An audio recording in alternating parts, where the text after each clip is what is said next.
Olá pessoal, sejam todos muito bem-vindos a mais um 100% Talks. Hoje, com parceria da revista Maus, como sempre, estamos trazendo um convidado muito especial. Aqui na Prosec nós estamos recebendo Ana Mara. Boa Muito, tarde, muito tudo obrigado bem? pela disponibilidade. Eu sei que a vida é correria pra caramba pra tu, né? Mas hoje vamos contar um pouquinho sobre a sua história e como chegou até hoje, ao atual. Ana Mara, como é que foi nascer no É, Nordeste? a primeira coisa que eu falo assim, tem uma frase que fala assim, baiano não nasce, baiano estreia, baiano não morre, vira purpurina. Então, nascer no Nordeste em si, não desmerecendo outras regiões do país, é diferenciado, porque o nordestino ele é acolhedor, ele é, ele é prestativo. Então, se você pede carona para o Nordeste, você pergunta uma informação para o nordestino, ele coloca você dentro do carro e te dá carona para te levar no endereço. Então, tem um diferencial ser nordestino. E eu falo que eu não sou baiana, eu sou sebape, que é uma mistura de cearense, baiano e pernambucano. Porque meu pai era cearense, minha mãe é pernambucana e eu sou baiana. Então eu peguei A um mistura de pouco de tudo. cada um, porque o Nordeste é gigante. Para quem fica resumindo, o Nordeste é um estado, tem pai e tem vários, e cada um tem suas peculiaridades. Quase não sai a palavra. O Nordeste é muito grande É mesmo. exatamente, E é outro continente. é outro continente. Ah, o Brasil, pô, de É. norte a sul, cada um tem a sua peculiaridade. E como é que foi a infância da Ana Mara? A minha infância, não vou dizer para vocês, não vou romantizar, né, aquela infância de filha de pais separados, né? Meus pais se separaram, eu tinha 8 anos de idade, então quando eles se separaram, eu me vi sendo independente com 9 anos de idade, porque minha mãe casou logo depois, teve filho muito, um prazo de tempo muito curto, e acabava tendo filho a cada 2 anos. Eu falei, eita, Anitta parideira. Então, teve ter mais 3 filhos do segundo casamento. E eu tive que me virar sozinha, porque minha mãe não tinha tempo, coitada, com tanta função para exercer. E aí as coisas da minha vida eu fazia sozinha. Eu ia para casa da minha avó, pegava ônibus com 9 anos sozinha. Tipo, eu fiquei pensando, mas como assim? Uma criança de 9 anos de idade, Sim. tipo, e eu fazia isso, tinha a função de ser mãe dos meus irmãos, porque acabava tendo aquela responsabilidade, principalmente o mais novo. Minha mãe teve ele, eu tinha 16 anos, então eu cuidava como se. Então, assim, eu não tive uma infância de dizer, ai, foi uma infância que eu fui criança. Eu não me recordo mas eu tive as brincadeiras, eu era levada, eu era meio menininho, eu era toda. Eu queria. Hoje não tem essa coisa de brincadeira de homem e mulher, mas existem É, algumas que são sim. determinadas, né, pelo menos na nossa geração, para que menino fizesse e outra que menina fizesse. Eu era a que ia Mas, querer subir em árvore que nem menino, eu era a que ia pegar, brincar de carrinho de bonequinho de briga um com o outro que nem menino, mas também tinha a parte da Barbie. Eu era, né? Eu vivenciei a minha infância não com muita assiduidade dos detalhes da infância, mas brinquei, né? Vivi. Não foi uma infância que eu fui só dedicada para ser criança, né? Eu tive uma parte de responsabilidades na infância que não era para existir, mas enfim, é, talvez tenha sido importante para me tornar a mulher forte amadurecer. que eu sou hoje. Não, com certeza. Amadurece muito cedo, né? Então, isso Exatamente. faz diferença. Você é de Juazeiro, né? Juazeiro da Bahia, isso. Juazeiro é interiorzaço, né? Juazeiro é sertão nordestino. São 500 quilômetros de distância de Salvador. Demora-se 8 horas de ônibus, 9 horas de ônibus de Juazeiro para. É tanto que o sotaque é completamente diferente. Lá em Juazeiro as pessoas falam tia, diga. Eu já falava diferente, já era diferentona. Eu trabalhava em telemarketing na minha cidade, então eu já falava assim. Aí as pessoas elas já falavam, tipo, então já era um sotaque diferenciado da Certo. minha região, mas era muito diferente para o carioca, né? Tipo, tanto quando eu fui pro Big Brother, todo mundo falava, nossa, que sotaque afetadíssimo! E nem era tanto em comparação ao Ó, que pessoal eu da tô minha aqui. região, eu já falava um pouco diferente deles. Legal. E aí, vamos lá. Você nasceu, foi criado em Juazeiro, depois você entrou para a polícia, mas foi em Juazeiro mesmo ou já começou a ir para a capital? Eu era. Antes de ser policial, eu exerci muitas funções. Eu brinquei. Eu não sabia se meu currículo ele era um currículo bom ou ruim, de tanto que eu tinha trabalhado em vários lugares tão nova. Mas por quê? Eu vi um texto uma vez que falava assim: pessoas de vida interessante elas perdem demissão sem ter outro emprego em vista, ou elas compram passagem só de ida. E eu sempre fui, só vai. Eu sempre fui muito assim, de tomar as decisões e ir sem pensar muito nas consequências. E com relação ao emprego, eu nunca tive problema em sair de um quando a proposta do outro era melhor, ainda que eu estivesse na zona de conforto no anterior. Então, antes de ser policial militar, como eu disse, eu fui telemensageira, né? Trabalhava numa empresa de telemarketing, aqueles carros de carro que vai na sua casa desejar parabéns. Eu vendi lanche na porta do colégio que minha mãe trabalhava. Eu fui recepcionista de um hotel, eu fui vendedora, eu fui gerente, supervisora de telefonia celular. Tudo isso antes dos meus 23 anos de idade, que foi quando eu entrei na polícia. Então, dos meus 16 aos 23, tem mais uma, eu trabalhei numa empresa de empréstimo, de averbação. Então, assim, muito. Aí, quando eu ia para entrevista, assim, a pessoa ficava tipo assim, eu falava assim, não sei se é bom ou se é ruim, por conta, né? Nunca podia entrar em contato com os meus superiores para pedir informação, né? Pegar aquela referência e via que eu saía porque realmente eu ouvia uma outra proposta e eu ia, aí só vai. Não era muito presa. Não era presa. Aí, quando eu decidi fazer concurso público, minha mãe é concursada e assim, geralmente as pessoas que são do interior, não generaliza, mas eu acho que em sua maioria, elas têm o pensamento que ter um emprego garantido, um concurso público, é aquela garantia, independente de quanto se ganha, é o melhor. E minha mãe era concursada, meu irmão mais velho era concursado, então na cabeça da minha mãe eu tinha que ter um emprego que fosse garantido. E eu trabalhava numa telefonia celular, eu cuidava de 9 lojas, eu era supervisora de 9 lojas, e os donos se separaram, então eles começaram a fechar as lojas e minha mãe começava a ficar preocupada. Mulher, vai fazer um concurso, daqui a pouco você vai ficar desempregada, fulana vai fechar as lojas e tal. E aí eu vou fazer concurso pra quê, minha mãe? Aqui na região não tá aparecendo concurso de nada. Ela abriu da polícia, por que você não faz da polícia? Minha mãe que foi minha maior influenciadora para que eu pudesse fazer o concurso da PM, porque as pessoas perguntam, mas por que você quis ser policial, né? Tipo, não tinha perfil, o que significa, não significa nada, né? Que você fazer o curso de formação e demonstrar ali a aptidão para o trabalho, não tem essa de você olhar e estipular o estereótipo. E aí eu fiz concurso para a PM da Bahia e de Pernambuco, eu passei nos dois. Optei pela Bahia porque eu sou baiana, o salário era melhor, não sei agora como é. E aí fui para a Bahia. Então foi por isso que eu decidi entrar na polícia, não foi porque eu tinha que eu me identificava com a profissão, ou porque eu pensava na questão da garantia. Eu não pensava, tanto que larguei a polícia para aventurar no Big Brother. Mas a minha mãe que ficou nessa de vai lá fazer concurso, porque daqui a pouco você vai ficar desempregado e o concurso é uma garantia para sua vida. Eu ia perguntar justamente isso, porque querendo ou não, existe o estereótipo do policial, pelo menos aqui no Rio de Janeiro é muito forte. Não sei como é que é lá em cima, mas pô, é estranho de ver como policial. Na realidade, hoje é mais comum mulheres que não que deixam a sua feminilidade aflorada, porque tinham realmente essa coisa de uma policial militar não pode usar 3 brincos na orelha, não pode ter a unha grande. Eu sei que cada profissão ela exige de você uma postura. É essa postura, enquanto está exercendo sua profissão, que você tem que ter. Sim. Então, o que se você demonstra fragilidade, se você não, você tem, mas você passou no concurso, passou no teste físico, passou no curso de formação, então você está apto para exercer aquela profissão. Infelizmente, na minha época, era muito mais essa coisa, principalmente por ser no Nordeste, eu acho que a PM de lá é mais Caxias, exige mais aquela, né, não vou dizer, mas lá eu vejo mais essa coisa de prestar continência, que eu não vejo tanto aqui, pelo menos eu conheci alguns policiais aqui no Rio, não me falaram que tem essa coisa, né, essa cacheagem, digamos assim. Então eu era realmente uma pessoa que, pela primeira vez eu vou falar publicamente, que tinha uma discrepância do curso de formação, porque a maioria das mulheres que não tinham o perfil, né, que se é que existe um perfil, mas que era escolhido, né, na mente das pessoas que possa segurar portar uma arma, que possa enfrentar um bandido, ou elas eram casadas com policiais ou eram filhas de policiais. Eu não era nenhum nem outro. E era tipo, o que essa garota tá fazendo aqui? Tá perdida. O que essa garota tá fazendo? Teve um dia que um comandante virou para mim e falou assim, tira o coturno e calça o salto. E aí eu olhei pra cara... Não, ao contrário, mentira. Tira o salto e calça o coturno. Tipo, como se eu vivesse de salto, como se eu não tivesse ali, que eu tivesse desfilando. E eu ia com o olho todo pintado de preto. Nessa época eu usava muito olho pintado de preto. Eu tava nem aí. Eu falava, eu não tô apto, eu passei na prova. Eu tô mostrando pra eles que eu tenho capacidade aqui com o teste físico. Sofria a vida, assim, durante o curso de formação, mas chegava em casa, só chorava em casa. Na frente deles eu não dava ousadia. Lá eu mostrava a minha força.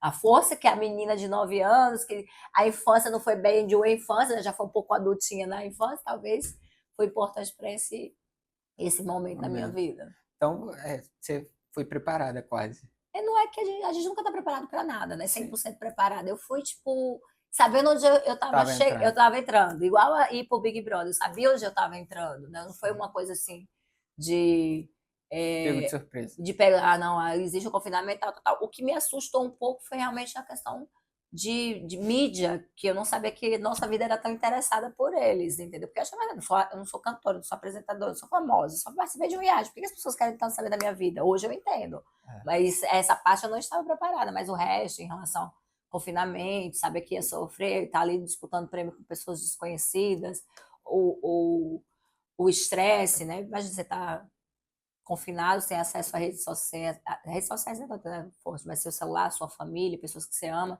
com pessoas desconhecidas disputando o prêmio. Então, foi um pouco assustador. Mas quem já tinha enfrentado o curso de formação da Polícia Militar, estava tranquilo. E como é que foi chegar na polícia? Foi isso, a polícia eu me inscrevi por conta dessa O curso de questão. formação foi puxado? Foi O difícil? meu curso de formação foi bem puxado, tipo assim, como eu não vou dizer, mais uma coisa que eu tô falando aqui pela primeira vez. Minha mãe até pediu que eu não comentasse isso no Big Brother, que ela tinha receio de existir algum tipo de represália, né? Porque eu me sentia muito perseguida durante o curso de formação. Talvez era justamente para me impulsionar a me preparar para lidar com o que eu iria passar, né, na rua, lidando com bandido, lidando, né, com a criminalidade. Então, talvez eles forçassem mesmo essa situação para exigir de mim mais, para Sim. mostrar que, né, para preparar o Seu psicológico de preparo mesmo. emocional melhor. Então, mas eu me sentia muito perseguida, tipo, durante o curso da formação, as pessoas contavam quantos finais de semana ficaram presos, né? Porque tem o curso de formação, né? Eu fiquei preso no final de semana porque minha farda estava mal passada, eu fiquei preso porque eu me atrasei. Eu contei os que eu não fiquei presa, porque em 9 meses eu fiquei presa quase que todos os finais de semana. Eu mal falava, presa. Não sei o que, presa. Fala mal passada, eu não sei o que. Entrava, eu tô com a água aqui na mão, aí entrava lá. Atenção, turma, sentido. Quando eles falavam isso, eu podia estar em qualquer situação, você tinha que levantar e fazer a posição descansar. Que para o de sentido é tipo, aí você ficava aqui paradão lá com os braços para trás. E aí eu tava com o copo na mão. Para eu fazer essa posição, eu tinha que colocar o copo aqui para entrar. Não, presa porque você não entrou na posição na hora certa. Queria que eu entrasse como você estava com o copo na mão. Então, isso foi então, eu acho que hoje já tá tranquilo, que eles já se passaram, hoje tá tudo certo, mas na época minha mãe ficou muito preocupada que eu contasse isso no Big Brother, né, pra não gerar uma repercussão Sim. negativa e tal. E eu passei muito perrengue. Eu sofri 2 processos administrativos em menos de 2 anos de polícia. Um, porque eu dei um atestado que eles não aceitaram, aí eu sofri um processo administrativo por aí, que é o processo administrativo que chama PAD, Sim. Processo Administrativo Disciplinar. E aí, para investigar por que eu não tinha trabalhado, agora por quê? 2 dias antes que eu dei esse atestado, eu tinha ido para uma festa, mas eu estava na minha folga. E aí dei o atestado, fiquei doente, eu tenho bronquite asmática, inclusive estou um pouco resfriada.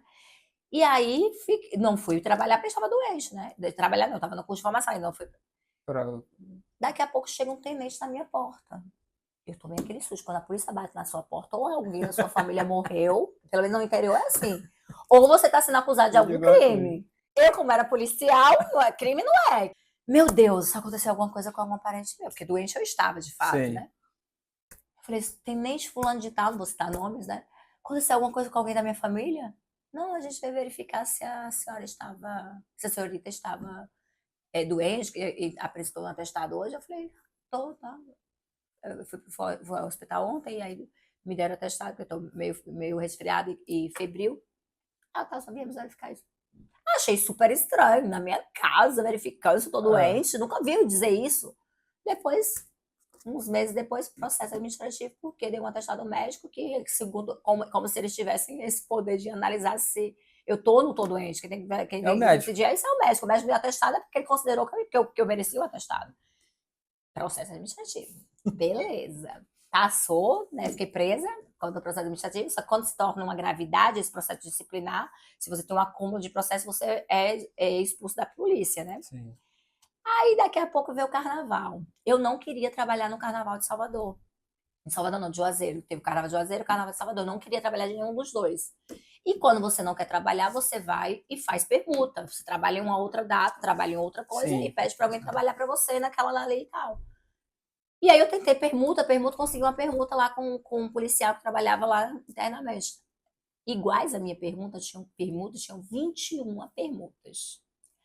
Adivinha quem sofreu processo administrativo? Ana Mara. Processo administrativo porque fez permuta sem a autoridade competente da assinatura.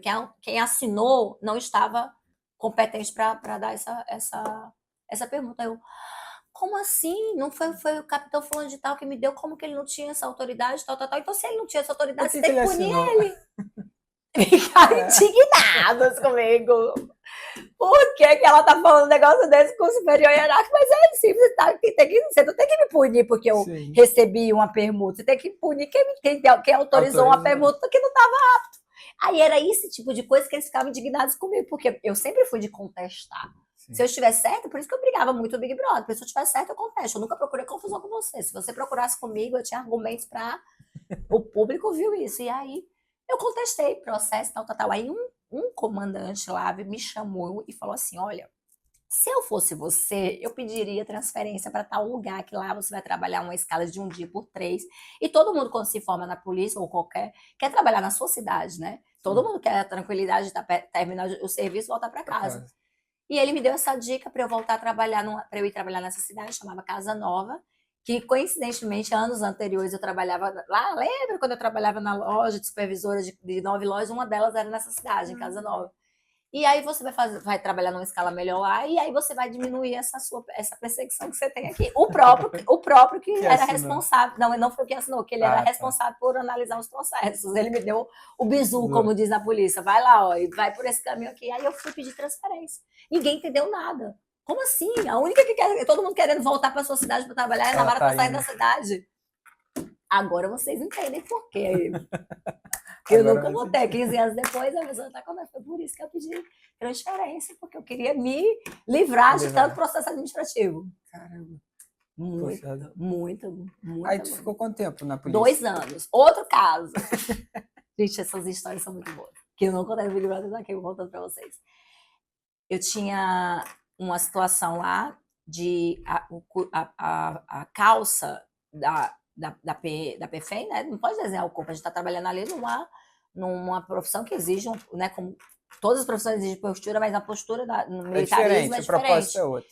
E aí, minha calça, eu vestia na época 34, a minha calça era tamanho 40, eu acho, 36, tamanho 40, uma coisa assim. Então, eram 4 números a mais do que a minha calça. E aí veio uma patente lá, que eu não vou citar, ela era mulher, porque vão descobrir quem é. Hoje ela é minha querida, eu adoro ela, mas na época... Sua calça está marcando demais a sua bunda. Aí eu falei assim, mas a minha calça... vou dizer que ela é coronela, um exemplo. Não era, ela era outra patente. Tá maior do que a minha bunda, tantos números. Mas tá marcando sua bunda demais. Eu falei, só se eu arrancar minha bunda, que não vai marcar. Né? Nossa, que absurdo, a menina tá dando resposta para como... Você não vai durar 2 anos na PM. Eu falei, Deus lhe ouça. Deus ouviu. Eu durei 2 anos na PM. Os 2 anos que foram que eu durei para ir pro Big Brother. Ou seja, eu já sabia que, independente do Big Brother, eu realmente não iria ficar na PM por muito tempo. Era uma profissão que eu admiro demais, né? Você defender o cidadão com o risco da própria vida. É muito mal remunerado, seja qual estado for. É muito mal remunerado. É triste isso, porque você está ali, né? Tá ali à frente, dando sua vida para resolver as questões e ganhando um valor que não é, enquanto os políticos ganham absurdos para ficarem atrás de uma mesa, quando vão trabalhar, né, ganhando vale não sei o quê, contribuição para não sei o quê, então policial. Mas eu não me identificava com a polícia, por conta dessa questão de passar muitos perrenguezinhos que as pessoas não sabiam. Né? Imaginavam que a Ana Mara largou a polícia e foi aventurar no Big Brother. Tipo, eu já estava pensando em sair da polícia, independente do Big Brother. A única fase que foi mais tranquila minha da polícia foi quando eu consegui a transferência para essa cidade, que foi quando eu decidi me inscrever no Big Brother por uma situação pessoal. Eu tive uma situação pessoal, desilusão, e aí eu disse, vou me inscrever no Big Brother, transformar de vida. Minha vida é assim, né? Tipo, eu tomo uma decisão e vai. Mentaliza que materializa, Deus no comando. E aí eu fui, e me inscrevi no Big Brother por isso. Então foi a fase que eu estava mais tranquila, que eu trabalhava uma escala de uma escala de 24 por 72. O meu comandante era super gentil, eu não tinha nada de perseguição, todo mundo estava ali por igual, seja superior, inferior, né? Eu falo nas patentes, tá, gente? Superior hierárquico, soldado, capitão, tenente. Então todo mundo estava ali igualitário. Então, foi a fase mais tranquila, mas que foi a fase que eu decidi sair. Então, assim, eu acho que tudo na nossa vida acontece conforme tem que ser. Talvez se eu não fosse policial militar, eu não teria chamado a atenção do Boninho para entrar no Big Brother, porque eu era um policial militar que carregava um perfil espontâneo, espalhafatoso, totalmente diferente. Parecia um personagem, né? Era um meme. Mas você é policial mesmo? Tem certeza? Porque quando eu ponho a farda, eu sou uma pessoa. Quando eu tiro a farda, eu sou a Ana Mara. Com a farda, eu vou estar ali igual na minha empresa. Eu sou empreendedora, eu tenho uma postura com as minhas profissionais, com as minhas clientes. Quando eu saio de lá, eu vou rir, vou falar alto com as próprias clientes, que eu estou lá dentro da clínica de uma forma, e falo com elas de outra forma fora do ambiente de trabalho. Então, assim, era essa questão que as pessoas não sabiam diferenciar. E dentro do quartel, eu não sei o que passava. Assim, eu não sabia se é porque sabiam da minha vida fora, de que eu era uma pessoa totalmente espalhafatosa, que curtia, que tava. Então, assim, tipo, pensava, não sei qual era a intenção de tanto que me perseguiu, de tanto que faziam essas coisas, assim, que me fizeram meio que desgostar, né? E querer sair. Eu falava pra minha mãe que eu ia embora pra São Paulo, morar com a minha melhor amiga na época, porque eu não queria ser. Minha mãe, você tá maluca, que vai largar um concurso público, segurança da sua vida, pros seus filhos. E aí Deus foi lá e me mandou uma coisa grandiosa, que foi o Big Brother, e que eu saí da PM não tinha obrigação. O fato de participar do Big Brother não era uma obrigação sair da polícia, mas eu tinha um tempo para voltar. E se eu não voltasse nesse tempo, eu poderia ser considerada desertora. Então, eu não quis arriscar e pedir exoneração antes disso. Chegou a pedir a exoneração, não pediu aquela licença? Não, eu não tinha direito à licença porque eu só tinha 2 anos de polícia. Só depois a licença de 10, só né? depois de 5. 5 anos de polícia você já pode. Eu estava no estágio probatório, então não podia. Com 5 anos de polícia, você pode pedir uma licença remunerada por 3 meses para tratar de assuntos pessoais, doença, etc. E você pode também pedir 2 anos de licença sem remuneração. Então, eu não tinha direito nem a um nem a outro. O que eu máximo tinha era de 30 dias de férias. Aí, meu comandante me deu os 30 dias de férias e mais 15 de licença para tratar de assuntos pessoais, que podia. Sim. Então, eu tinha 45 dias para arriscar no Big Brother. Se eu passasse dos 45 dias, fosse para o paredão e continuasse, eu falei para minha amiga que eu morava na época que ela podia entrar pedindo exoneração se eu passasse os 45 dias, que eu queria continuar arriscando ficar milionária, né? E aí foi isso. Então, assim, eu não pensei. E aí, depois, se isso não der certo, porque podia ter dado errado, né? Eu não pensava, eu pensava que eu vou viver isso aqui. Amanhã é outro dia, o poder do agora. E como é que foi esse momento pré-Big Brother? Você se inscreveu, mas se inscreveu com aquela expectativa ou foi aqueles casos que, me inscrevi e vou ver minha vida? Eu me inscrevi com a convicção de que eu ia entrar. Eu li um livro chamado O Segredo, né? Eu acho que esse livro... Talvez seja o livro, depois da Bíblia, é o livro mais vendido do mundo, né? Porque através do Segredo criaram-se vários outros de coaches, e o Segredo da Mente Milionária, o Poder do Agora, o Milagre do Amanhã, que é tudo que vem lá do Segredo. O Segredo fala sobre o poder da mente, que está na Bíblia, que muitas pessoas não seguem, né? Algumas pessoas não acreditam em Deus, então os coaches vieram para cá para trazer as informações de uma maneira meio que concretizando, né? Aqui mastigadinha. Mas quem foi o maior coach do mundo foi Jesus Cristo. Tudo que está no livro Segredo, Jesus Cristo passou durante a sua passagem para a gente. Hoje a gente tem que acreditar, a gente é filho de imagem e semelhança do Criador, então tudo podemos nele que nos fortalece. Então, no livro Segredo, eu li esse tipo de coisa, de que você pode, o que você quiser, que você tem essa capacidade, que o poder da fé de você visualizar as coisas, e tem várias passagens na Bíblia, em Provérbios, que falam sobre essa coisa né, de você acreditar naquilo que você não pode ver, né? Sim. E aí eu fui trabalhando muito isso, eu me inscrevi, eu respondi, eu me lembro que eram 102 ou 112 perguntas, eram muitas perguntas e eu respondia. Já é para selecionar mesmo, quem vai ter saco quem tem saco de... E eu sempre gostei muito de escrever, sempre, né, falar e escrever, são duas coisas que eu gostava muito. Então eu respondia com muita convicção e gerando uma curiosidade, né? Eu não respondia, você gosta de azul ou branco? Eu não respondia só branco. Eu respondia branco, porque branco é a cor da nuvem, eu colocava uma coisa mais... E aí eu respondi essas 102, fiz um vídeo muito besta na varanda da minha casa, falando um monte de besteira, tipo, misturando a Ana Mara pessoa física com a Ana Mara policial. E aí, e falava para todos os meus amigos, você já comprou o pay-per-view? Porque eu vou entrar no Big Brother, tá? Ah, olha, assim, no pay-per-view que eu vou entrar no Big Brother. Eu falava com toda a convicção que todo mundo achava que eu já tinha algum contato aqui, que eu era amiga de algum diretor, que alguém devia ter me ligado. Não, eu simplesmente falava com convicção. Eu me inscrevi em agosto, a primeira ligação que eu recebi foi em novembro, e quando eu recebi a primeira ligação, ele falou assim, você não pode contar para nem pro seu cachorro, porque se seu cachorro souber, você tá fora, tipo... Aqui é fulano de tal, sou da produção, gente, você vai passar pela entrevista. Não estava dizendo que eu tinha... Sim, sim. Era só a primeira entrevista. E aí eu pensando comigo, eu vou contar para minha mãe, porque minha mãe tem que saber. Eu vou contar para o meu melhor amigo Pedro, porque Pedro tem que saber porque como é que vai ser, porque se precisar de dinheiro, Pedro vai ter que me ajudar lá em casa. Eu vou contar para minha amiga que mora comigo. Então, assim, eu vou contar para muita gente que eu tenho que contar, porque se vazar, eu vou entrar mesmo assim, porque Deus quer. Aí minha mãe falava, ô mulher, só se for da vontade de Deus. Minha mãe ficou aterrorizada quando eu chamei ela para dizer que eu tinha me inscrito no Big Brother e que eu tava Ô, mulher, não faça isso não, mulher. Não esqueça nunca a pausa dela. Mulher, mulher, você vai cometer essa loucura, mulher. Largar a polícia para aventurar no Big Brother. Eu falei, mãe, vou. Só tenho 25 anos, eu tenho muita coisa para viver ainda pela frente. Ô, mulher, não faça isso. Minha mãe ficou totalmente contra, não queria de jeito nenhum que eu fizesse.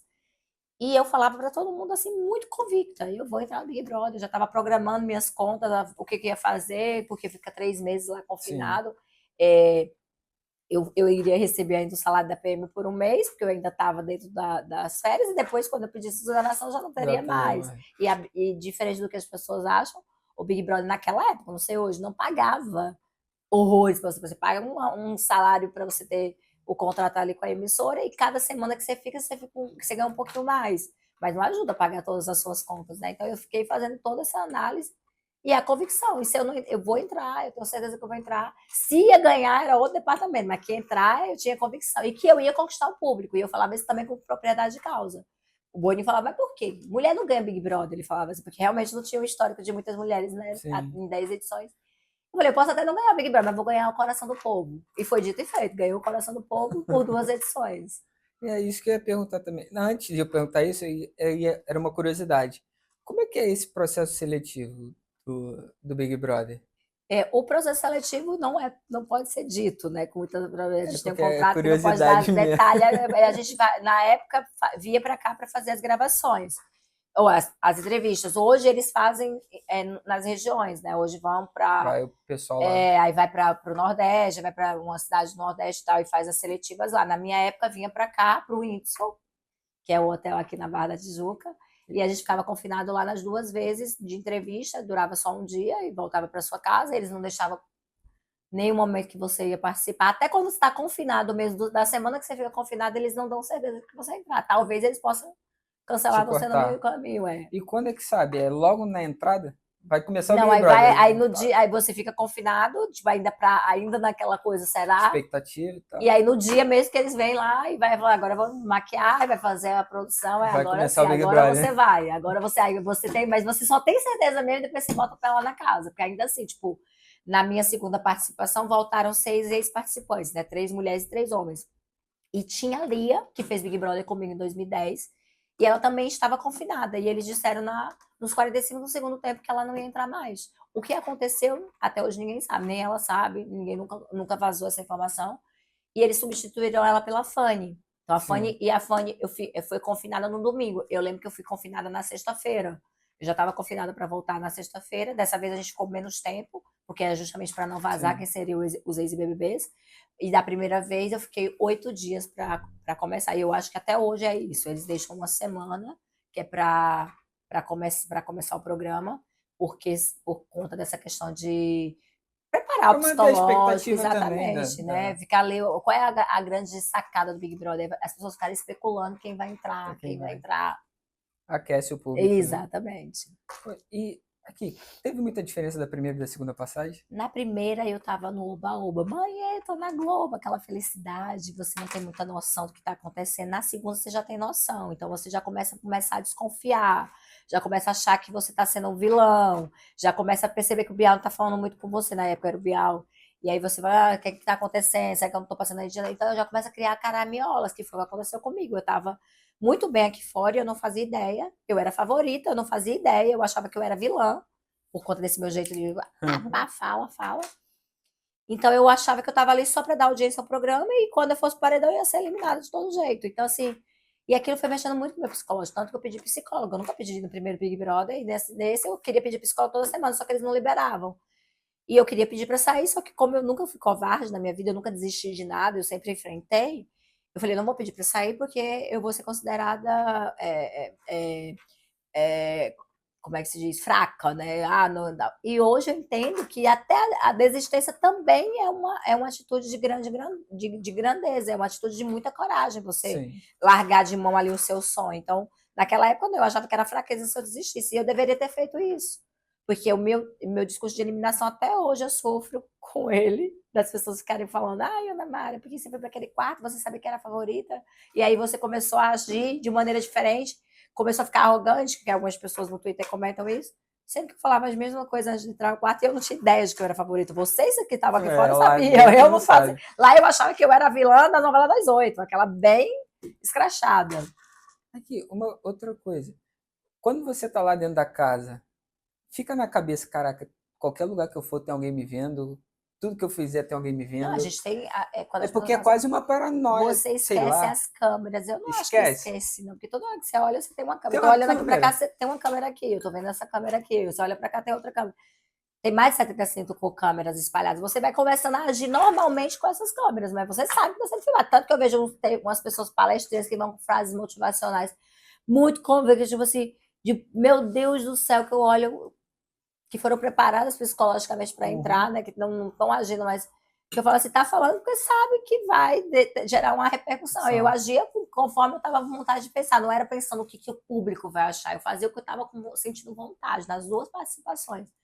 Todas as duas eu agia conforme meu coração mandava, não pensando como é que eu vou me apresentar diferente para eu chegar na final e ganhar o prêmio. Não era um personagem. Não era um personagem, tanto que sou, modéstia à parte, lembrada até hoje, mas eu queria mesmo era ganhar o prêmio. A segunda passagem foi em 2013, né? Isso. E como é que foi a sua vida depois do BBB? Eu pequei na minha vida pós Big Brother no sentido de eu não me enxergava como uma famosa, né? Eu me enxergava como que não sou. Eu se torno uma pessoa conhecida por ter tido a vitrine do Big Brother. Então eu não aproveitei muitas oportunidades. Eu aproveitei algumas coisas, campanhas publicitárias, ensaios e tal, que me gerou uma grana, que eu consegui me manter durante anos, tanto que eu passei 4 anos sem trabalhar com nada de imagem, sem ter investido ainda em me tornar empreendedora e vivendo do dinheiro que eu juntei pós Big Brother. Mas eu poderia ter juntado muito mais se eu tivesse entendido que eu era um produto. Sim. E eu era um produto. Eu me tornei, eu vendo até hoje, 15 anos se passar da primeira, 12 anos se passar da segunda, e as pessoas ainda têm interesse em saber, ainda têm interesse em fazer uma pergunta, em fazer uma divulgação, e pagar para que eu esteja no evento dela. Então, imagina aquele boom. Mas isso tudo aconteceu porque no primeiro Big Brother, nos 40 primeiros dias, que eram cruciais para eu trabalhar pra caramba, eu peguei uma empresária que me ferrou. E essa mulher me trouxe um trauma gigantesco. E como eu era uma pessoa que não tinha muito equilíbrio emocional, para mim era decisão e aquela decisão acabou, eu não tinha uma possibilidade de mudar de ideia, então eu não quis continuar tendo empresário, eu não quis ter assessoria. Eu fui tendo pessoas que me vendiam conforme eu tinha procura para elas não estavam dedicadas para a Ana Mara. E Sim. Você tem que ter um gerenciamento de carreira. Em qualquer situação da sua vida, você tem que gerenciar a sua carreira, gerenciar. Às vezes eu não gerenciei, eu fui deixando a Deus dará. Então essa oportunidade que o Big Brother me deu nas 2 vezes, o meu pós poderia ter sido muito melhor mediante a repercussão positiva que eu tive nas 2 edições. Eu tinha que utilizar isso favorável a mim, eu não soube aproveitar, eu decidi que eu vou fazer agora, né? Aos 40 anos, em 2025, porque nunca é tarde, voltar a trabalhar com imagem, falei, agora minha empresa já está andando com as pernas sozinha, que antes eu tinha dependido de mim igual um bebê mesmo, um filho que está ali, tem que estar ali 24 horas, inclusive está andando sem mim, mas agora aqui meu telefone já está aqui, mensagem aqui, vai esperar.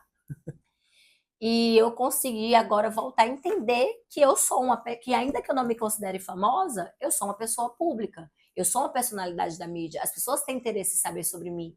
E elas vão continuar tendo esse interesse e eu posso juntar isso a Ana Mara pessoa pública com a Ana Mara pessoa jurídica e trazer visibilidade para ambos. Para a Anitta, minha empresa, a Anitta trazer para a Ana Mara pessoa pública, mostrando que a Ana Mara aos 40 anos está com corpite de 25.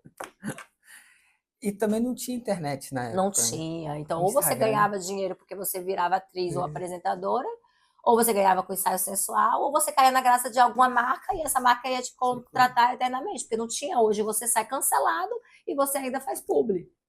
Ainda que seja publi, às vezes, que não são meio né, que não são muito interessantes. É você pensando só no seu bolso e esquecendo da pessoa, como esses jogos aí de azar, Só tá YouTube pensando no teu divertido, só bolso pensando mesmo. eu sempre pensei, isso é uma coisa que eu falo com muita tranquilidade. Eu já fiz divulgação para jogos de esportes de times, né? Ah, que ali é o seu palpite, aí você é você com você mesmo. Agora, essas Sim. coisas que são, né, tipo, um robô que não tem controle, não tem como você ter certeza. E essa coisa de você saber que você está ganhando dinheiro com a desgraça alheia, com licença da palavra, né? Como já me ofereceram a proposta, você ganha tanto se Se eu- soube as perdas da pessoa. Tipo, como assim? Sabe assim?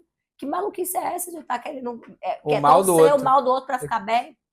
Com produtos, é produto que era muito diferente o valor do que era no mercado, e aí uma marca entrava em contato comigo para divulgar e falava, cara, tá muito, não quero falar, não, vou falar, mas fulana de tal tá fazendo pessoas famosas, isso, vai fazer, deixa fulana de tal, daqui a pouco caía, e aí aparecia que aquilo ali era, nunca entregava produto para o cliente, então assim, isso eu posso dizer, que eu durmo com a minha consciência tranquila, que eu nunca lesei as pessoas que me seguem oferecendo produtos que não chegavam nas suas casas, ou aquilo que não era que não tinha o resultado que o comprador imaginava que teria. Isso esse pecado eu não vou levar para o meu túmulo. E posso não estar com a minha conta bancária recheada, como muitos estão por aí, mas eu estou com a minha consciência e Limpo. principalmente que Deus, que é o que está vendo tudo sempre, limpíssima. Tem aquela diferença entre o Desculpa. legal e o moral, né? É, Às vezes é legal, mas moralmente tá errado, não é o caso. Aí você falou, saiu do Big Brother, passou uns 4 anos no só com segundo Big Brother, eu passei, em 2017 eu decidi fazer um curso de inteligência emocional, e nesse curso mandava tomar duas decisões que iam impactar a sua vida. E aí eu tomei uma decisão X, que não vem ao caso falar, e a outra foi que eu não ia mais dar entrevista, que eu ia passar uma temporada sem trabalhar com imagem. Nossa, mas que decisão M, né? Poderia aproveitar. Foi bem na época que as redes sociais estavam começando o boom, né? O Instagram já existia desde 2012, mas para ficar mesmo ferrenhamente foi 2015 em diante. Tipo, foi. 2013, quando eu voltei, ninguém Não nem tinha. falava. Já existia, mas as pessoas não falavam. E aí eu fui, nadei contra a maré. Ao invés de eu estar ali no boom na internet, eu estava indo contra ela, né? Tipo, não quero mais dar entrevista, não falo mais de Big Brother e tal, tal, tal. E foi bom para mim porque me trouxe paz. As pessoas começaram a falar que eu comecei a ficar mais leve, eu fiquei mais tranquila, porque eu comecei a não ser mais reativa com o que eu tinha do meu passado, né? De ter crescido um ambiente muito violento, então eu cresci com essa coisa de ser incisiva demais. Hoje eu consigo engolir sapo, então eu acho que esse período sabático, digamos assim, foi importante para andar mais pro meu eu, de Sim. saber lidar quando algo me coisa que me desagradar, e nem sempre Explodir. explodir, porque ser reativo não era uma coisa que me agradava, me trouxe até um determinado ponto, mas não me levaria dali para diante. E aí, estar longe da mídia também foi uma coisa positiva, porque eu não gostava dessa invasão de ficar perguntando a mim quais são os seus projetos. Eu não tinha projeto nenhum, gente. Eu não tinha Só uma queria novela para viver. estrear. Eu só queria. Então, assim, era uma coisa que eu achava muito invasiva, de estar ali querendo postar minha vida pessoal. Se eu não namoro, aí eu beijei hoje, fui fotografada, e daqui a pouco eu beijo outra pessoa em outra situação. Aí, nossa, olha que malandra. Então, pouco tempo. Porque é natural na vida de quem não tá Aham. solteiro. Então, assim, isso me incomodava profundamente. Então, foi tranquilo. Aí, quando eu decidi voltar, foi na época da pandemia. Foi quando eu entrei na primeira vez nesse mercado da beleza estética, que eu queria divulgar isso e tal. E aí, foi na época da pandemia. Eu não consegui participar de programas de TV nem nada. Aí voltei definitivamente em 2022. Então, assim, de uns 2, 3 anos para cá que eu comecei a participar de podcast, que eu não participava, a voltar a querer realmente me dedicar a trabalho, só que foi juntando a Ana Mara, pessoa empreendedora sem tempo na correria, acabava não indo para as coisas que estavam me convidando. Teve um negócio com o Bial, que era importantíssimo eu ter ido, eu não consegui e tal. Agora sim, agora eu vou até para batizar de boneca. E como é que foi essa escolha da estética? A estética. Essa escolha é muito boa. Eu estava muito perdida na minha vida pós Big Brother, não sabia realmente o que fazer. E ficava me perguntando o que, que eu vou fazer, porque eu não sou uma pessoa anônima, né? Não posso Sim. trabalhar numa loja como uma pessoa qualquer Não quero, normal. não pode. Também não me considero famosa, não trabalho em TV e tal. O que, que eu vou fazer da minha vida quando meu dinheiro acabar? Porque uma hora acaba, de onde você retira um repõe, uma hora acaba. E eu estava vivendo literalmente no salário que eu fiz para mim mesma, eu estipulei um salário com o dinheiro que eu botei de rendimento na vida depois do Big Brother. E aí, uma grande amiga minha mora na Itália, e eu tinha ido pro aniversário dela, e ela estava pretendendo colocar uma coisa de comida fit lá na Itália. E ela falou assim: vem passar uma temporada aqui comigo, me auxiliar e tal. Se você gostar, você fica aqui. eu consigo permesso, que é a permissão, né, para Sim. você ficar lá e tal. Aí eu falei, beleza, vou. Organizei minha vida, botei meu carro para vender para não ter que mexer na minha aplicação e tal, tal.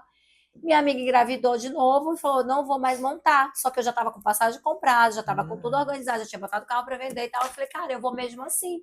Vou fazer algum curso aí. Vou fazer algum curso, né? Aproveitar esse período aí que vou ficar. Vou fazer algum curso de curta duração. Eu falei, vou pesquisar curso de curta duração na Itália. Aí apareceu design de interiores.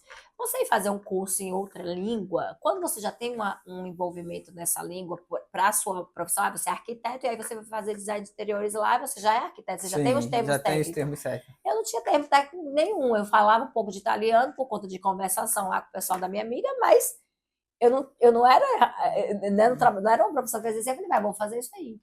E antes disso, eu tinha feito meu mapa numerológico cabalístico, eu tinha dito que eu tinha que trabalhar com. A minha missão de vida era trabalhar na harmonia das pessoas, com nutrição, bem-estar, autocuidado. Tipo, uma coisa assim, uma viagem, nada a ver, que eu nunca. Minha vontade sempre foi fazer direito. Durante toda a minha adolescência e vida adulta, eu falava, desde depois do Big Brother, eu falava, eu ainda vou fazer faculdade de direito. Tipo assim, não tinha nada a ver. Aí a minha ex-sócia tinha me chamado para entrar na sociedade da clínica, que eu entrei logo depois. E eu falei que não ia entrar, porque estava com a viagem marcada para a Itália, passar a temporada na Itália e tal. Enfim, estou lá na Itália, minha amiga estava grávida. Eu ia para o curso, eu não entendia nada, bolhufas. Eu só entendia as coisas do curso quando eu ia para, tipo, feiras. Aí tinha uma feira, tinha Aí uma vi apresentação, aí é aquilo. porque era conversação. E aí eu pensava, meu Deus, lá no Brasil eu estava perdida gastando em real. Aqui eu tô Aqui eu tô gastando. perdida gastando em euro. E fui para o restaurante de dois amigos meus, um brasileiro e um italiano, para chorar, porque eu não queria chorar na casa da minha amiga, porque eu não queria trazer problema para ela, uma mulher grávida, né? Sim. Então, fui contar para meus amigos, eu falei, não sei o que fazer, tal, tal, tal, tal. Aí falou assim, aproveita. Aí eu falei, o que você quer fazer daqui a 10, 15 anos que você seria feliz fazendo? Eu falei, sei lá, alguma coisa na área da beleza estética, um salão de beleza, uma clínica de estética. Então, por que você não aproveita que está aqui? Minha passagem estava comprada para voltar para o Brasil no dia 18 de novembro. Eu ia para Portugal, ia passar a temporada na casa da Kelly, que fez Big Brother também e tal. Então já estava tudo definido. Eu acabei adiando a passagem para fazer um curso de lash lift, que é esse de curvatura dos cílios de maneira natural, que não existia ainda na época aqui no Brasil. Existiam pouquíssimas pessoas que faziam esse procedimento. Eu falei, nossa, interessantíssimo. E entrei em contato com a minha ex-sócia perguntando como é que estava a proposta dela em relação a eu entrar na sociedade. Porém, eu queria dizer os meus termos, né? Sim. E ele falou assim, aproveita, volta pro Brasil e aí você decide se você monta um negócio sozinho, se você entra na sociedade, se você bota e tal, e vai trabalhar com isso que você ama. E outra, use o Big Brother como junção para sua empresa, não enxergue como se fosse uma coisa que limita você. O que ele quis dizer com isso? Quando eu saí do Big Brother, por eu ter me tornado uma pessoa conhecida, eu não sabia lidar com isso, eu não sabia ir no supermercado sozinha, não porque eu tinha medo das pessoas, mas tipo diferente. Assim, era, eu não tinha, eu tinha carro, então eu nunca passava na Avenida das Américas andando sozinha, porque eu me sentia desconfortável das pessoas. E estar na Itália, comer marmita na pracinha, ir de um ponto a ponto a sem pé, ninguém. Trouxe para mim a tranquilidade de voltar para cá e fazer isso. Eu vendi meu carro antes de ir para lá, eu voltei para cá, eu nunca mais comprei carro e eu corro as 3 pistas da Avenida das Américas para passar da minha casa para Anitta. Eu jamais faria isso se eu não tivesse passado essa temporada na Itália. Então foi importante atravessar o oceano para entender que eu posso ter Ana Mara, pessoa pública, está aqui sentada com você no podcast, está falando de uma maneira sutil, como passando a Mara, pessoa física que está ali correndo atrás das coisas, correndo, fazer faxina. A Ana Mara, empreendedora, que está delegando funções e organizando o negócio para funcionar. Então, assim, você pode fazer, você tem multifacetas, né? Você não pode se limitar, como ele me disse. E aí, voltei para o Brasil, entrei na sociedade, a sociedade durou 2 anos, nós tivemos algumas entendimentos de que eu queria algo, a minha ex-sócia outro propósito, e aí eu saí da sociedade sem plano B. Eu tinha pretensão de montar a Anitta, mas eu não tinha prazo de montar a Anitta. Eu pensava que ia montar um dia. Talvez quando eu terminasse a faculdade, que eu faço biomedicina, estou terminando agora, né? Talvez um ano depois, eu não sabia. Eu sabia que ia ser uma clínica estética, com isso. Eu mudei o plano de negócio depois, acabei colocando salão junto, que foi uma experiência, né? Não indico. E aí decidi voltar para o plano de negócio inicial, que era só estética convencional e biomedicina estética, que é o que eu vou fazer daqui no futuro. Então eu já tinha que começar a entender como funcionava isso. não tinha espaço para ter outro tipo de procedimento a não ser estética dentro do meu ambiente. E aí voltei, entrei nesse mercado, me encontrei, me apaixonei, acordo felizona, 5h30 da manhã, 6 horas da manhã, se tiver que trabalhar até 10 da noite, eu trabalho, porque eu tenho a convicção de que realmente essa é a minha missão. Inclusive, eu tenho uma caixinha de destaque, que falava sobre isso, do que como é que estava no meu mapa astral. Deixa eu ver se eu encontro para vocês aqui. Olha isso, qual a minha missão, eu fiz esse mapa astral, mapa numerológico cabalístico em 2019, em abril.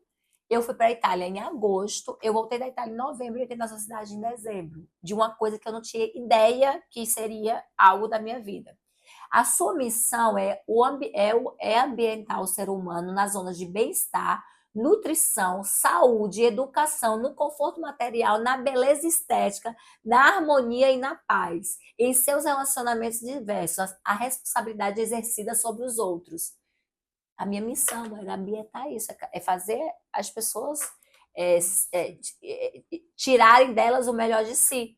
E eu já fazia isso impulsionando minhas amigas, sendo uma pessoa motivacional, aquela pessoa otimista, trazendo uma palavra de apoio, divulgando os procedimentos que eu fazia, as pessoas acreditavam e confiavam naquilo. E por que não ter os meus próprios procedimentos? E aí é isso. Então, assim, como que é interessante que você imaginar que é algo que não tinha nem passava pela minha cabeça, eu nem sonhava em entrar nesse mercado, muito menos fazer faculdade na área da saúde. Eu tinha pavor a ver agulha, sangue. E de repente eu já estou lá auxiliando minha biomédica, e eu estou lá acompanhando ela, porque eu estou fazendo estágio dentro da minha própria clínica, graças a Deus. E aí eu vejo assim, tipo, daqui a pouco sou eu que vou estar fazendo aquilo, daqui a pouco eu vou estar fazendo a cânula, e tipo, nunca pude imaginar, para você ver que a missão, o que está sejado na sua vida, que você não faz nem ideia, e que é onde você vai se encontrar. Às vezes você está ganhando R$1 milhão em algo que está te deixando doente, infeliz, e você vai para outro setor e você se encontra. E para mim a estética vai me deixar milionária, em nome de Jesus, mas eu me deixar milionária eu no último agradável, com algo que eu amo. Trabalhe com aquilo que você ama e não trabalhará um só dia da sua vida. Isso é verdade. Aí você entrou no mercado e depois decidiu iniciar carreira solo, vamos botar assim. E como é que foi esse início de carreira solo?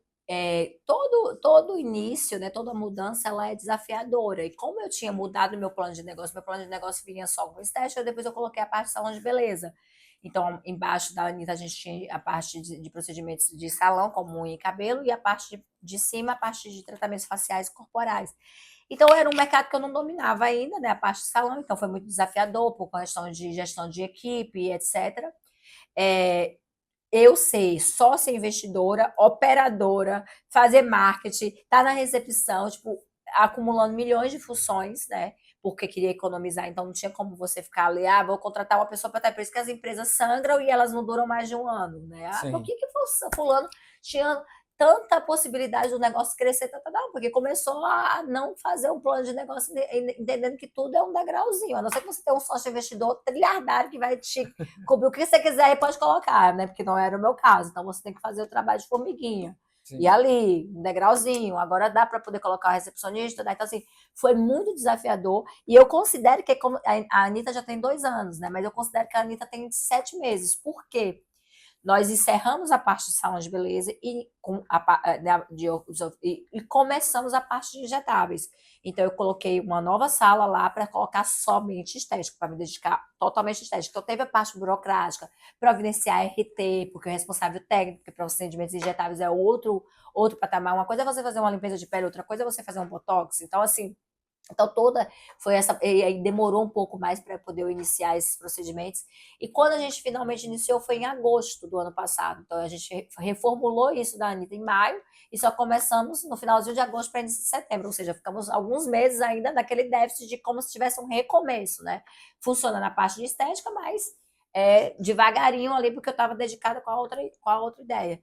Então eu estou de agosto do ano passado para cá. Então a gente está fevereiro, né? São aí 7 meses, digamos. Então, assim, pouquíssimo tempo para você. É como se eu estivesse literalmente começando de novo. Só que agora eu estou começando de novo com outra experiência, né? Sabendo onde eu errei, que eu não posso mais errar, sabendo impor limites em determinadas situações da vida, sabendo onde eu posso investir mais, onde está me dando mais retorno. E que antes eu era totalmente crua e não sabia. Ainda que eu estivesse nesse mercado há mais de 5 anos, eu tinha uma sócia que eu dividia funções.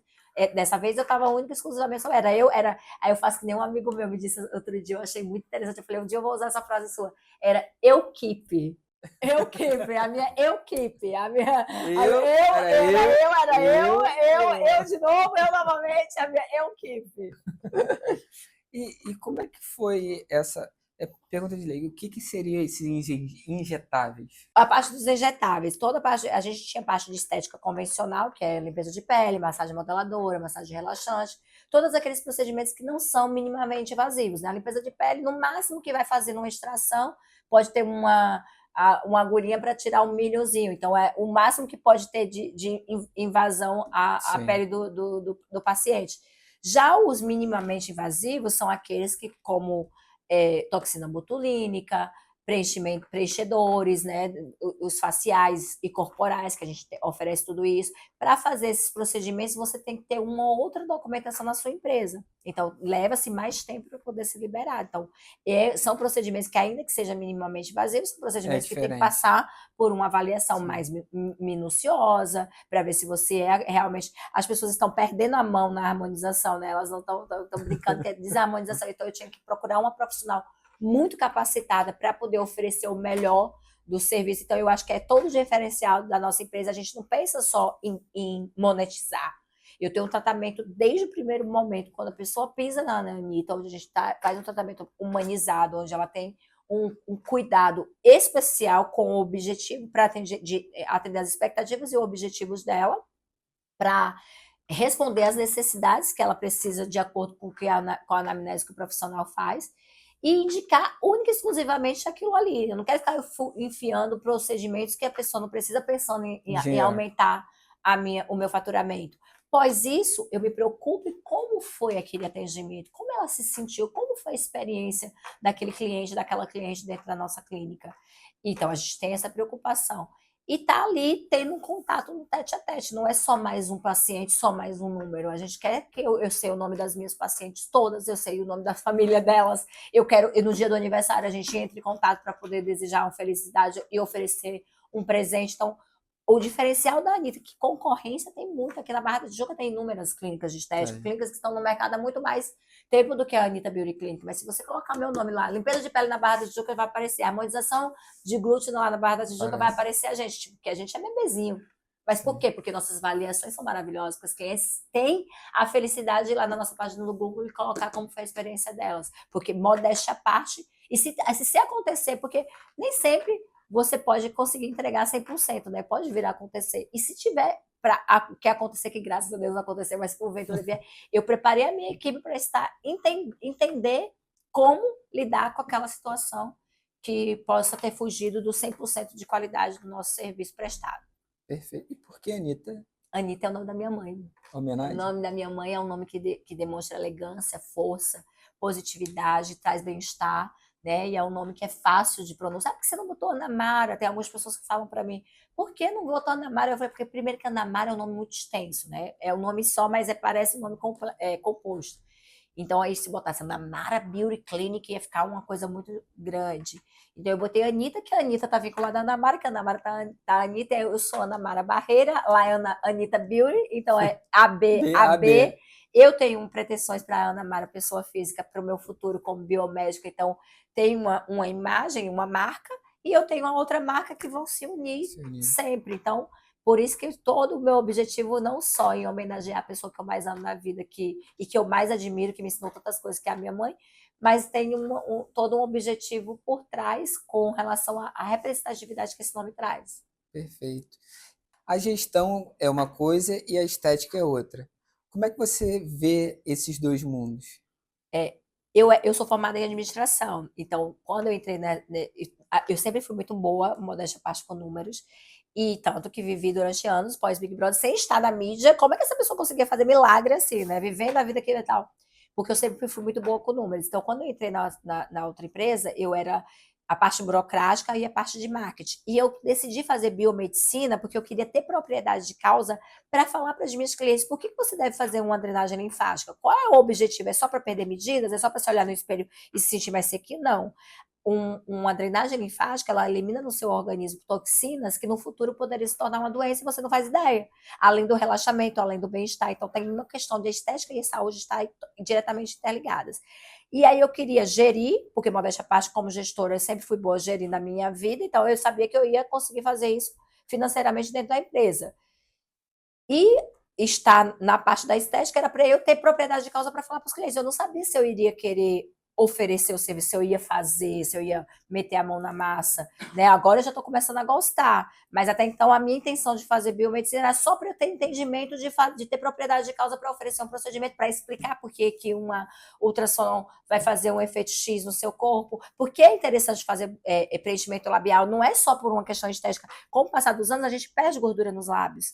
Então, os lábios vão ficando com aquela sensação inclusive o meu tá precisando fazer, cara de ferro e espeto de pau.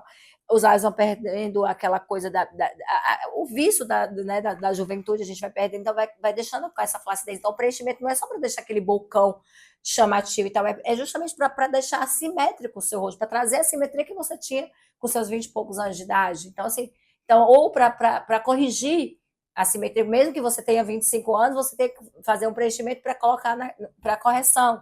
Então, essa é a beleza, né, e a felicidade de se oferecer procedimentos estéticos, porque eles trabalham a autoestima da pessoa e mexem com o bem-estar da pessoa, porque não existe coisa melhor que você se olhar no espelho e se sentir bem consigo mesmo. Então, isso vai muito além do que uma questão visual. Visual apenas. A gente já está entrando no final e agora eu preciso fazer um breve resumo. Você teve uma história fantástica, de multipontos e tarefas e vidas e vivências e muitas coisas. Teve a criança que subia em árvore, a jovem que passou por vários empregos até 23 anos, não foi? Quando você entrou no Big Brother. Na polícia. Na polícia. Depois teve a polícia, depois teve o Big Brother e hoje é empreendedora e ainda tem muita coisa para fazer. Como é que você se vê olhando por tudo isso que você passou? Eu acho que tudo na nossa vida acontece porque tem que ser, né? A gente tem o livre-arbítrio, como Deus deixa claro para a gente, né? Que a gente pode tomar um caminho isso, mas a gente está meio que predestinado. Então, eu acho que cada informação da minha vida, ela foi me puxando para outra. O fato de eu ser uma criança levada me deixou destemida. Então, para enfrentar um negócio, né? Você ser empreendedor, você tem que ser destemido, porque é desafiador, mas mais gratificante. E o fato de eu ter sido policial militar me levou ao Big Brother. Possivelmente só o fato de ser um rostinho bonito, modéstia à parte, e carismática, não era só o suficiente. Eu tinha que ser um personagem que fosse chamativo para eles. Então foi aí. E estar pós Big Brother, não me encontrar nesse mercado de fama e etc., e ir para um lado que eu oferecia, porque eu, como pessoa pública, falava sobre os procedimentos que eu fazia, né? Muitas pessoas sempre perguntam se eu fiz a harmonização. Eu não tenho harmonização porque meu malar e mandíbula já são marcados por conta do meu osso, mas eu falava sempre que eu fazia botox desde os 25 anos, eu falava sobre, quando eu fiz boca, eu falei, sobre o meu cabelo, todo mundo queria saber o que eu usava, então eu já falava sobre os procedimentos dos outros, e as pessoas tinham interesse porque elas queriam fazer ali, nossa, a pele dela tá boa, quero fazer aquilo, então assim, tudo foi puxando para eu estar onde eu estou. E eu me identifiquei, eu respondi a pergunta dos meus amigos sem nem lembrar do meu mapa astral que estava lá falando, para você ver como já estava no meu subconsciente, como o universo já estava co-criando aquilo ali para mim, sem eu nem imaginar. Então, se eu falava, era uma coisa que estava muito próxima a mim, né? Eu já divulgando esse serviço desde que eu saí do Big Brother e tal. E a dúvida do que empreender. Eu não me vejo fazendo outra coisa senão estética. Eu não me vejo fazendo outra coisa senão trabalhando com o bem-estar das pessoas. Não tem coisa mais gratificante para a gente lá na Anitta, eu e minha equipe, quando a cliente nos manda uma mensagem falando: meninas, hoje aconteceu isso. Nossa, uma cliente nossa que casou recentemente, ela falando que a felicidade dela do vestido, de como ela se olhou, quando ela experimentou o vestido e quando ela se olhou no casamento, que graças ao que a gente ofereceu dos procedimentos, isso é muito, sabe assim, gratificante, é uma realização gigantesca. E com o que eu tenho no futuro para contar, para impulsionar, para fazer com que outras pessoas se inspirem. Então, eu acho que tudo foi puxando para eu chegar nesse momento, que esse momento será o momento que eu vou levar eternamente, com outros acréscimos que vão ser desse positivo, porque os acréscimos que eu tenho para o meu futuro em mente, que envolve a Anitta, envolve a Ana Mara, a garotinha lá de Juazeiro, a Ana Mara que foi Big Brother, e aí ela vai puxando para que a gente possa trazer outras Ana Maras para chegar a conquistar tudo que deseja e tudo que crê que pode vir a acontecer. Amém. E tem a Ana Mara aqui na Barra e já tem planos para outras. Desculpa, Anitta. Ana Mara não. Tem a Anitta na Barra e tem planos para outras Anitas? Quando eu iniciei a Anitta, o projeto dela, antes de eu ter um ponto, eu não sabia nem onde seria a Anitta.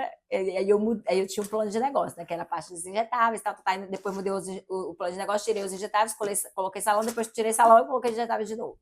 E aí meu plano de negócio eu já tinha criado o layout, já tinha criado o Instagram, já tinha feito tudo sem ter endereço. Olha isso, olha o poder da cocriação. O Instagram já tinha bastante seguidor, porque era de uma loja de uma amiga minha, ela cedeu a página para mim, então foi maravilhoso isso, né? A gente não comprou seguidor, a gente já tinha bastante seguidor, porque era um outro Instagram. E aí eu ia alimentando ali diariamente, né? Fazendo um plano de negócio, visualizando as visualizações, o poder da visualização. E das minhas visualizações eu quero franquias da Anitta, porque como eu sou uma pessoa sou conhecida nacionalmente graças ao Big Brother, vou à minha cidade a cada um ano, a cada 2 anos, e as pessoas da minha cidade eu tenho contato com elas, mesmo que eu não vá com frequência e tal. Minha prima já tem clínica de estética lá, já é um mercado que a gente já conhece. Falei, por que não? São Paulo, quando eu iniciei, minhas amigas falavam, por que você não monta em São Paulo? Você tem tanta amiga aqui em São Paulo. Falei, não, eu vou começar pelo Rio de Janeiro, porque acho que o mercado, para mim, é mais fácil, porque eu já estava nesse mercado anteriormente, quem sabe. Então, eu já pensei na Anitta, já registrei nome na época, já tinha entrado, antes de iniciar o negócio, já tinha entrado no INPI solicitando o registro de marca, com pretensão da Anitta ser espalhada pelo Brasil. A moça que fez o meu design, ela falou, vamos fazer esse design aqui, vai ser o primeiro de muitos. Então, eu tenho esse meu objetivo. Mentaliza que materializa. Então, tudo posso naquele que me fortalece. Amém. Então, o propósito da Anitta é alcançar o Brasil e quiçá o mundo. Quiçá o mundo, né? Na Itália, minha amiga já tem a clínica lá, quem sabe a gente só faz um bem bolado, uma parceria de Anitas por aí, espalhadas por aí. Ana Mara, a conversa está maravilhosa, a gente depois podia destrinchar muito mais, tanto a parte de estética, de história da vida. Eu queria, esse nosso primeiro encontro foi mais para todo mundo ver a história da Ana Mara. E encerrando aqui, é um hábito nosso de sempre, eu costumo falar que antigamente tinha a cápsula do tempo, que a pessoa escrevia e guardava e depois muitos anos lia o que estava escrito, deixava aquela mensagem. Só que hoje mudou, hoje tem a internet. O vídeo que você deixa, ele se perpetua por muitos e muitos anos. E esse momento que eu gosto de finalizar é o momento da mensagem final, é a nossa cápsula do tempo. Então, você poderia deixar a mensagem final para a gente, por favor? A mensagem, que interessante esse negócio de cápsula do tempo. Eu escrevia cartinhas para o meu futuro. Inclusive, quando eu entrei nesse mercado, eu tinha escrito uma carta para o futuro de tudo que eu ia fazer quando eu entrasse na sociedade, o que eu iria apresentar na sociedade. Em 3 anos, eu iria comprar a parte da minha ex-sócia. E no final das contas, não foi nem isso que aconteceu. Pelo contrário, eu comprei a minha própria clínica. Eu montei, então, assim, a minha caixinha para o futuro estava ali. E a mensagem para o futuro, tipo, o primeiro de tudo, eu acho que não é só você pensar que você quer conquistar algo, você tem que pensar, sentir e agir. Então, pense que você sonhe alto, mas sonhe muito alto. Acredite que você tem capacidade de potencial para coisas grandiosas. Quando eu morava na minha cidade, minha mãe dizia: ai, mulher, você está sonhando grande demais. Eu falei: mãe, eu sonhava muito alto. Porque você tem que ter o entendimento de que se você é imagem e semelhança do Criador, você tem capacidade para fazer tudo que está determinado por Ele. A sua fé, ela move montanhas real oficial. Eu sou prova viva de acreditar no poder da fé. E não estou falando só de Big Brother, não. Minha vida inteira, iniciar a Anitta, eu fiz um projeto, falei assim, vou participar de um programa tal, e aí esse programa vai me trazer, eu vou ganhar o prêmio e ele vai ser o pontapé inicial para o investimento na Anitta. Dito e feito, eu participei do Famosos e Apuros e ganhei o prêmio e iniciei a Anitta. Então, fui fazer o concurso da PM, tinha passado por uma situação no dia anterior, botei a mão na cabeça e falei, meu Deus, faz com que eu passe nessa prova para poder compensar tudo isso que aconteceu. Então, assim, tudo na minha vida foi determinado, acreditando, confiando e pedindo a Deus com extrema fé. Então, se você pensar, sentir e agir, pode ter certeza que você dominará o mundo. Perfeito. Pessoal, eu queria agradecer muito a todos que acompanharam até o final. Namara, eu queria agradecer muito. Sei que a vida é correria demais, ainda mais com a Anitta e muitas coisas que você faz. Não sei como consegue fazer em 24 horas. Correria doida. Todo mundo que acompanhou, comenta, curta, compartilha. Queria agradecer mais uma vez também a revista Mouse e a Prosec por ter cedido o espaço. Muito obrigado e até a próxima. Tchau, tchau.